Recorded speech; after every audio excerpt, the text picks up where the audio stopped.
Hi, I'm Becky. Welcome back to Wellness in the Pelvis. I'm a pelvic floor PT here to help you understand more about your body. And today we are going to talk about a pretty important subject when it comes to labor and delivery, and that is about perineal tearing. Also, just a heads up, if you see things move or hear things that you don't normally, that's because I've got Bridget and Evie here with me today. This is a pretty important subject to me, so I might get on a small soapbox. So let's shed some light on what's going on down there. There is all sorts of really good pregnancy and labor and delivery advice out there. And of course, for every good, there may be a not so good. Now, I don't want to start this off by trying to have you think that I'm going to say perineal massaging is bad. I just want to let you know that there is some misconstrued advice out there. Perineal massaging is when a woman works on stretching out the backside, especially of the vaginal opening, an area called the perineum, in order to help prepare for baby to push through and just really stretch that area during delivery. And this, by all means, is such a good idea, right? A lot of women tear, and so why not do something to prevent that? I mean, definitely a perineal massage doesn't make it any worse. But let's be real. If this is your first time having a baby, you're probably going to tear.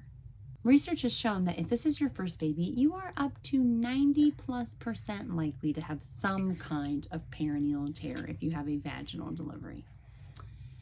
And if this is your second, third, fourth, 100th, whatever baby, those odds do decrease, but they're still like in the 60%. And what's important to know that there are, 4 degrees of tearing, 1 being just a tiny little bit, 2 being into some of the muscles behind the perineum, the 3rd degree being to the anal opening, and the 4th being into the anal opening. But even though as the degrees get higher, it sounds even scarier, most people don't have those 3rd and 4th degree tears. 50% of people that do tear have a 2nd degree tear, and only maybe 7 to 10 max% of people that do tear have a 3rd or 4th degree tear combined. And so the remaining percentage are 1st degree tears. Yes, those stitches are obviously not ideal, and yes, there can be repercussions to that. And yes, pelvic PT can help resolve any sort of tightness or issues that you have with your perineal scar. The point I want to make, though, is that we've got this weird social stigma about tearing. It's like if you tear, you did something wrong. And that doesn't make any sense, guys. There are so many things that women fault themselves for when it comes to motherhood. And why on earth is a normal physiological thing something that you should be blaming yourself for? Like, how did we get here? You have to remember that the perineal tissue has to stretch. And it doesn't matter if you labored for 4 hours or 40 hours. It still has to stretch.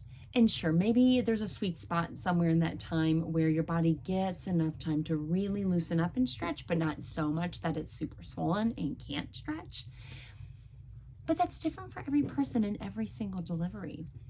So we really need to not worry about the fact that the tearing happens, but actually more so the fact that you are trying to successfully have this baby in whatever means possible. I feel like when women get so worried about tearing, they then lose sight on what they're trying to accomplish.